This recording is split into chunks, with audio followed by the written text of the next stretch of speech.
Hello and welcome to episode 23 of Board Game Blitz, a proud member of the Dice Tower Network and a podcast about all things board games that you can listen to in less time than it takes to decide what to play out of a con library that has every game imaginable. This week, we're spending basically the entire episode talking about our experiences at MeepleCon in Las Vegas. And we'll also be announcing our contest winners toward the end of the episode, so stay tuned for that. And now, here are your hosts, Ambie, Cassadi, and me, Crystal. Guys, we just got back from MeepleCon. Our first meeting ever! Yay! I miss it already. I left there and it was warm, and I came home and it was cold and rainy. Boo, cold and rainy. So obviously I am biased about MeepleCon because I helped run the event. So my thoughts on how the con went are going to be skewed potentially. So I would love to hear your all's unfiltered thoughts about the con in general. And please feel free to, if there are criticisms, you can say them. Because guess what? If you tell me what was not good, I can fix it for next year. So no holds barred. Tell me what your thoughts were on MeepleCon. I had a good time. I thought it was really fun. It was laid back. I got to have a lot of sleep compared to other conventions. But that's mostly my fault, I guess, at the other conventions. Yeah, and we got to go out to eat some good food, which was nice. It was really cool being able to play games with a lot of different people. And there was a lot of space for the gaming. There was a big room and there was always table space, which I really like. That's like a huge plus in conventions for me. Yeah, there's a lot of times I've been to some larger cons where I've literally played games on the floor because there was nowhere else to play. Yeah. So that's a huge bonus. But I think a lot of that comes to the size of the convention too.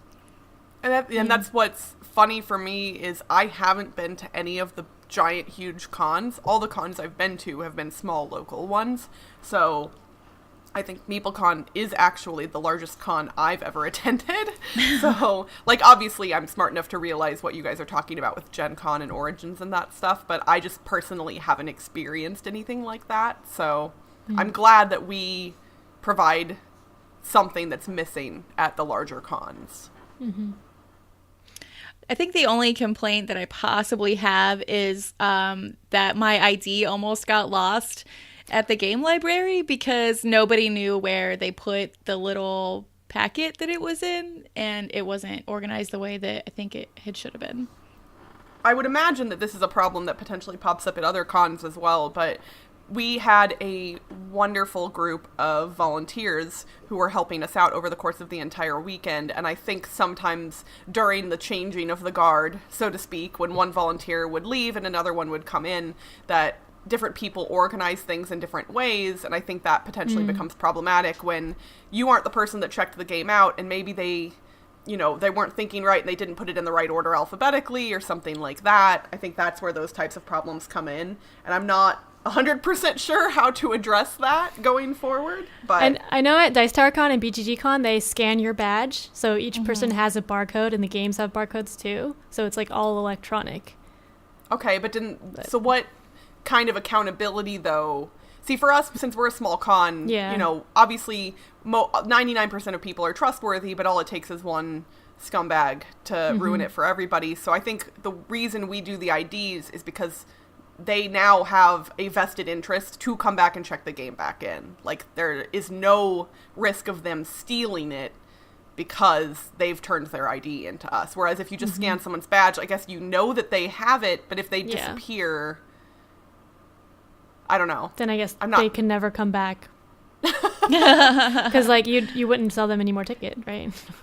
Right. One evening of the con, the library's copy of Mechs vs. Minions was checked out and not returned, and we kind of had a minor aneurysm, but we had the person's ID who had checked it out, and I think that they just lost track of time and forgot to turn it back in, and the next morning it reappeared, so everything was fine. So let's talk about some of the games that we played together, because this was the first time that the three of us ever got to play games together, aside from the couple that we played on Board Game Arena a month or two ago. Well, the first game we all actually got to play together, the three of us, was Ghost Blitz. And that was a lot of fun, and I was really terrible at it. Yeah, no, Ghost Blitz is not a very deep game, but it is a lot of fun. It's quick. It definitely has a bit of a dexterity element in being able to quickly grab or touch the items. It's hard. Like, it was difficult to read the cards and quickly figure out what you were trying to find. Yeah. I'm not a speedy person like that. And it was mostly just the three of us playing, but then we also had Mike, who some of you may have seen if you watch the Dice Tower show Board Game Breakfast. He does the board game makeover segment on that show. He joined us for a little bit of one game, but he actually pointed out something interesting, well, interesting, that the game is not super colorblind friendly because the colors on the cards and on the items, a couple of them are kind of similar, and so it's hard to ascertain which is which if you don't have good color vision. So I wonder if that could be theoretically addressed depending on which colors were picked for the game. But regardless, we played Ghost Blitz, and we played Ghost Blitz 2, and then we signed the inside of each box, and now we're going to send them to our contest winners, which we'll be announcing at the end of the episode. Yay, contest winners. Yay. So that's really exciting. Yay! Yay! What's the next game? Was it Lords of Waterdeep? Lords of Waterdeep. We played? Was that the next one? Yep. I think that might be accurate. So you guys got to knock a game off your shame list. Yes. Yes, we did. Thank you so much for teaching Yeah. it to us. I think Lords of Waterdeep has kind of solidified for me that I've always kind of said that I don't like Euro games, but I think lighter worker placement games might be something that I need to explore a little bit more, because while that game has a lot of cool flavor text on it, it technically is not super thematic, and I still really enjoyed it a lot. Yeah, you could really Yeah. slap any theme on that game and it would still be the same game. Yeah, that is definitely a Euro game. It's definitely one of my favorites to teach, though. I love it. And I think most people know that, like, when I say I hate Euros, that there are always exceptions to statements like that. Like, Yeah. Like my hatred of dice games. yes, Yes. like, we're, you know, it's hyperbole, and it's more to define what we do like, I think, than what we're unwilling to play, or what we gravitate toward. But maybe I am starting to become a little more of an omni gamer. Ooh. And, Yay. Next up, Power Grid. I think Power Grid is gonna, like, be a cloud hanging over my head for, like, a long time. But I really did enjoy Lords of Waterdeep, and I would like to play with the expansions. Oh, it's a lot of fun. Well, technically it's 2, but they're boxed together. So you can Okay. play either both of them at the same time or just one or the other. It's kind of nice like that. Yeah, someone said that the Corruption one is, like, kind of a push your luck style something or other. Yeah, Is that because right? it gives you, like, negative points. I honestly don't play with that one a lot, but it gives you negative points for certain things. Like, you can get a really great card, but it will give you some really awesome things, but it will also give you negative points.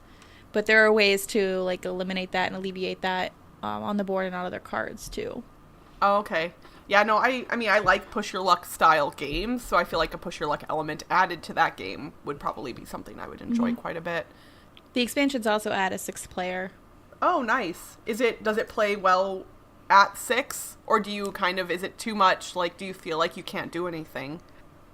Well, they add more spots to go also. So the only thing it adds is downtime with an extra player or 2. But I don't really find that to be an issue. But I also like a lot of Euros that have a lot of downtime. So So another game that, let's see, what else did we all three play? Oh, we all three played Element. Yeah. Yes. And the pack of games. Oh, yeah. Dig, Shh. Sow, and Shh. I didn't play Dig. Oh, Sow and Shh. I was sitting there half asleep. Yeah, you were watching us. Yeah, no, over the course of the weekend, I played 4 of the Paco games, 2 from the first set and 2 from the second set. And then I've previously played another one from the first set. The ones that, I played, which is so hard to say. Yeah. SHH. They're all 3 letters, so I guess that makes it easier. And then I also played Sewed and Dig, and I played Bus, which Bus is one of the ones from the first set. And I bought both Sh and Bus because somebody was selling a few of the older ones there. But the second set just came out to Kickstarter backers, so Ambie, you now have all of the second set. Yep. Yay. There's 8 plus 2 bonus ones for being a Kickstarter backer. So wait, what are the bonus ones? Can you tell us? I want the info. One of them is Nut. It's a squirrel nut collecting game. And then the other one was like a mystery one, so I don't know if we're supposed to say what it is yet. Well, but no, you have to tell us. Like, it's out now, right? Like, people are going to be reviewing it. Yeah, but not everyone has gotten it yet. I don't know when everyone's going to get it, and they said on the Kickstarter page like not to say what it is before people get it. It's super secret, Crystal. You're not in the know. All right, Neither am I. When we get done recording, Ambie, I want the secret. I want the info. We won't announce it publicly, so sorry to our listeners, but maybe once it has arrived for everyone, you can talk about it later, because mystery stuff. Oh man, I wish I'd gotten in on that Kickstarter. I at that point I had never played any of the Paco games, and I had no idea about how brilliant Chris Handy, the designer of those games, is. Obviously, my expectations, I think, were lowered because a game that comes in a box the size of a pack of gum, like, can only do so many things. Or so I thought. And all of the 5 games that I've played so far, they're all incredibly different. Mm-hmm. There's strategy in all of them. But yeah, I truthfully was genuinely shocked and amazed by the Paco games. And I think that I want to add a lot more of them to my collection because I love games that are portable anyway. Mm-hmm. And those are the best. The designer, Chris Handy, actually said to someone on Twitter the other day, like, they said, oh my gosh, like, I love, little games like Quicks. And Chris Handy was like, well, you can fit 8 of my games in the same footprint as Quicks, which is true. And Quicks is already a tiny box, but the Paco games are the ultimate in tiny boxes. Yeah. That's accurate. Yeah, I also hadn't played any of them before I backed the Kickstarter. I had just heard about them, and they seemed really cool. And just the idea of having tiny games was really cool to me. So I backed it, and now I'm glad I did, because after playing the games at MeepleCon, I really enjoyed them. I do want to get Shh, though. That was in the first set, and I really liked that one. Yeah, I really need to get that one. I love that game. Yeah, so since, I guess technically we could mention at least a little bit about one of them since we haven't discussed the gameplay of any of them. So Shh is a cooperative game where you are not allowed to talk to one another, and every player has a hand of cards containing the letters of the alphabet, and there's one of each letter in the box, and then the 5 vowels are pulled out and put onto the table, and players have to silently, one at a time, play letters to form words. Mm-hmm. And then once someone thinks a word is complete, they put their thumb up, and everyone else puts their thumb up, and then you score the word, you take the vowels back onto the table, and then you continue with more letters that are in your hands.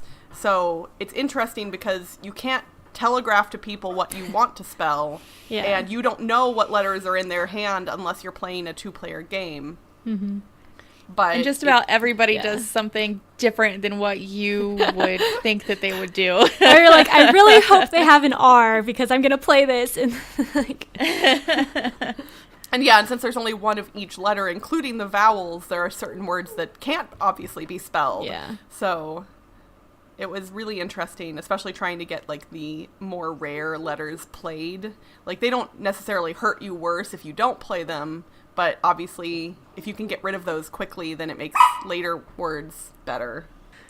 So we all also got to play an abstract strategy game that I mentioned a few minutes ago called Element. Mm-hmm. Z Garcia of the Dice Tower taught it to us. It just came out in 2017 from, I'm going to look, Rather Dashing Games, which is a company I do not have a lot of familiarity with. Me either. I don't usually play a lot of abstract games, but I enjoyed this one. It's 2 to 4 players, and we played 4 players, and each player wants to capture the player to their right. So it's kind of like a huge cat and mouse and smaller mouse, or I don't know, but like huge circle of you're trying to get the person to the right before anyone else gets captured. When you're also trying to avoid the person that's on your left that's trying to capture you. Obviously, you don't want to get captured. So it's cat mouse, cat mouse, cat mouse, cat mouse. Yeah. I guess like a bigger rock, paper, scissors type thing. But yeah, it was pretty interesting because just I don't know if I've played any abstract games with more than 2 players. And I thought that was really cool. I agree. And I think it kind of fixes, for me, the problem that I generally have with abstract strategy games. It's not that I dislike those games, but the reason I enjoy gaming so much is the social aspect. And when you have two people playing a deep, thinky, abstract game, you can't really have a conversation because one of you is always having their turn.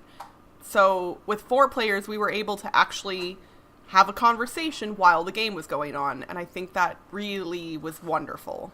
Yeah. Plus, it had cute little old man tokens. Yeah. I liked that. They were so adorable. So you're not only moving your pawn around the board, but you're also placing tokens related to the 4 elements, and those tokens can affect each other in different ways. So, like, wind can get rid of earth, and water can get rid of fire. And each of the elements act differently when you place their tokens on the board as well, which can help you trap the other player's pawns.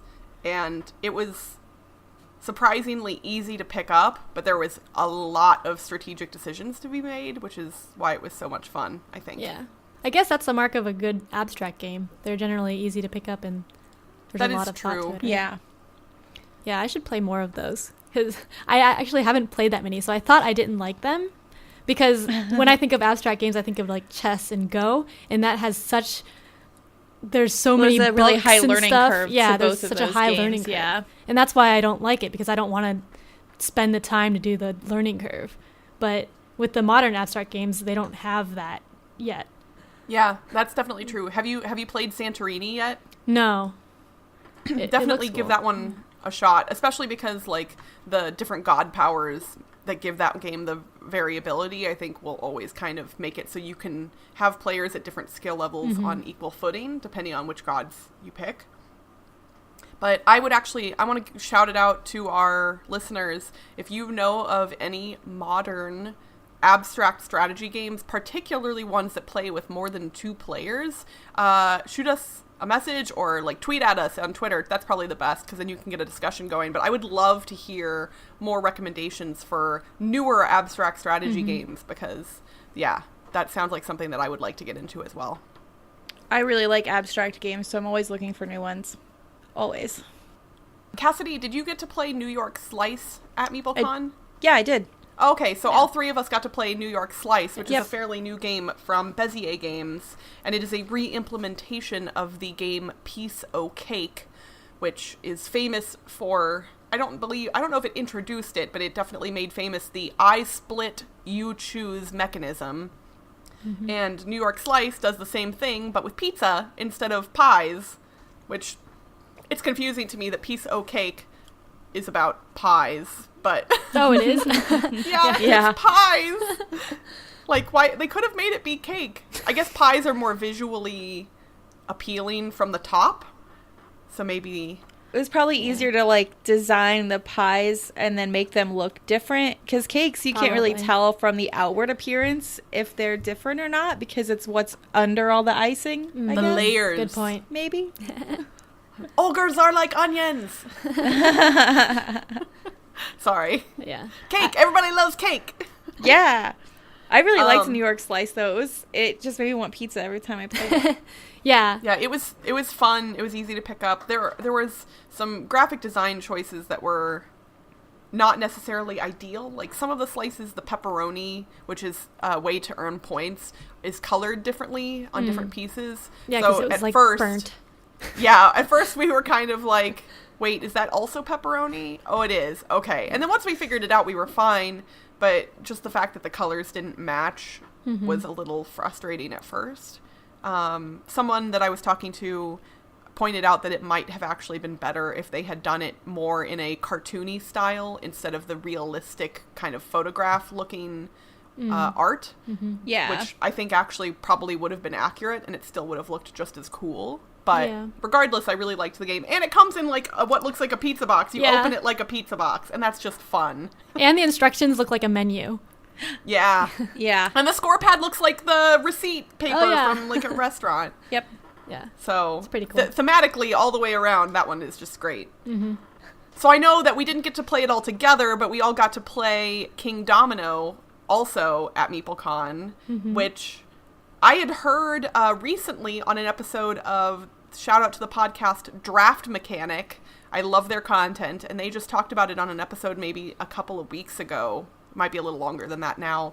But their description of it made me want to play it. So when I saw that it was available at MeepleCon, I had to grab it. And holy moly, is that game fun. If you had told me that, if somebody had just come up to me and been like, hey, this is a board game, and it's kind of like dominoes, my face would have dropped, and I would have been like, meh, meh. Like, no, not interested. But it's light, it's simple, there's some good strategy, it's fun, it's quick to play, it takes like 15-20 minutes tops, and I bought it instantly. So, yeah, you did. I literally played it, walked over to the table, and said, and I will take one of those, please, to the person who was selling it. Nice. It was a cute game. I don't think it's one that I need though. Yeah. That's definitely not the type of game that your group tends to play as much. But yeah, it's very cute, and the art is really nice, and the pieces are shiny.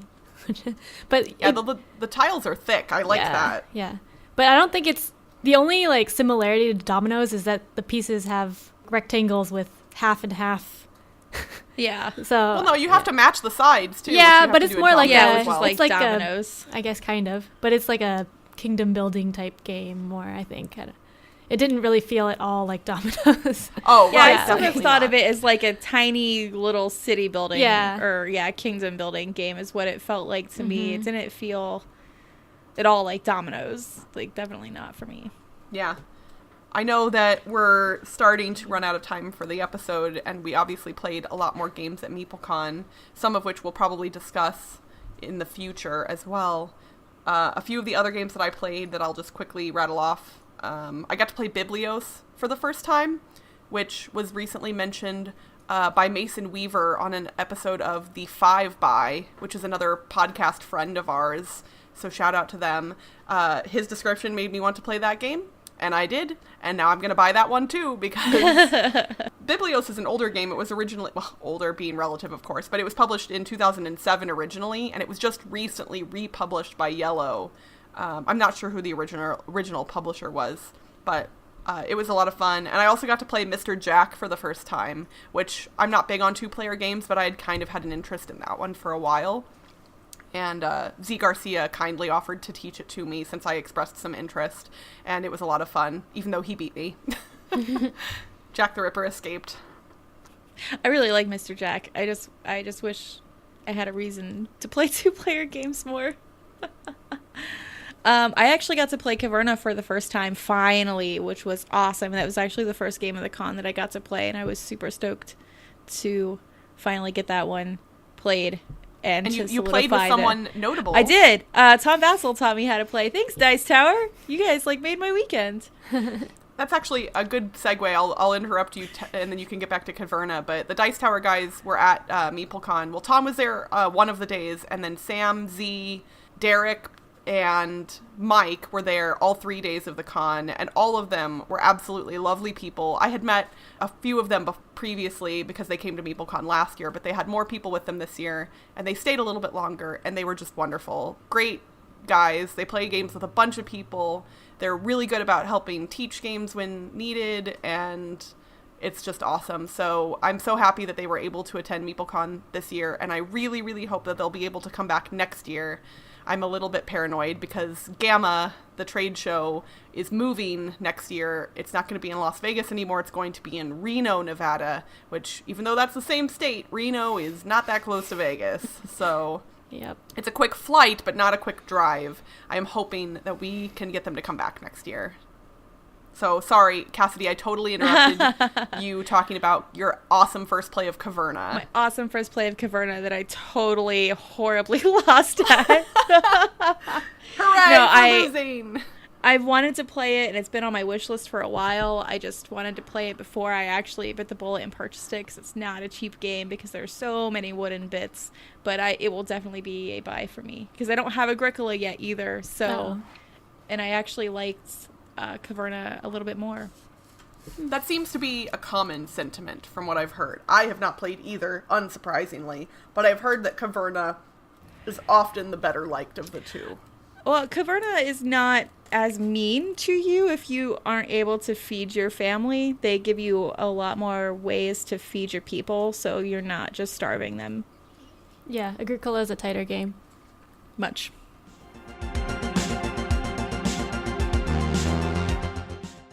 It's time to announce the winners of our most recent contest. So those two games that we all played together at MeepleCon, Ghost Blitz and Ghost Blitz 2, we're giving away signed copies of each of those games. And the winner of the signed copy of Ghost Blitz is Mousy Doo, who entered via Twitter. Yay! Yay, congrats Mousy Doo. We will be contacting you. We will probably just send you a message on Twitter or at your Twitter handle to get your contact information so we can get your mailing address from you in a more private fashion. And the winner of a signed copy of Ghost Blitz 2 is Jacob Shakor, who entered via email. So congratulations, Jacob. We will be emailing you back, since that's the way you entered the contest and won, and we'll get your contact information and we'll be sending that out to you in the near future.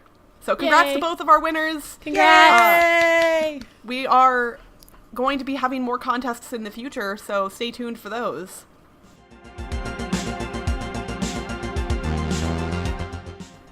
Before we wrap up the episode, we wanted to give a big thank you to all of our new supporters on Patreon. It has been less than a month since we launched the Patreon page, and we already have 16 patrons supporting the show. Woohoo! If you want to be awesome like them and get access to our sweet Slack channel and other cool perks, head over to patreon.com/boardgameblitz. Thank you, patrons! Yay! Yay! And that's it for this week's Board Game Blitz. Visit our website, boardgameblitz.com, to get links to all our social media pages, including our Facebook, Twitter, Instagram, and Board Game Geek Guild. Our theme song was composed by Andrew Morrow. Technical support provided by Toby Mao. Board Game Blitz is a proud member of the Dice Tower Network. Check out the other shows in the network by visiting dicetowernetwork.com. Have suggestions for the show or just want to say hi? Shoot us an email at boardgameblitz@gmail.com. Until next time, I would blitz 500 miles and I would blitz 500 more. Bye, everyone! Bye!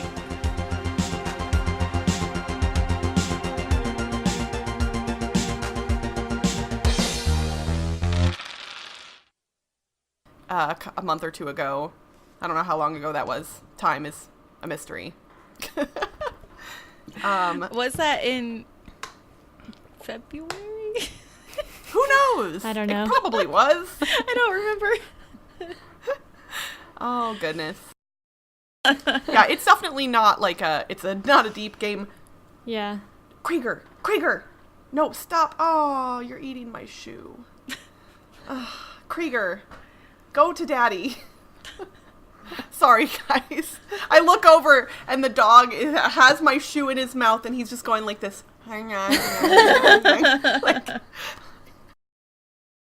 there's strategy in all of them. Obviously they're lighter. Oh gosh.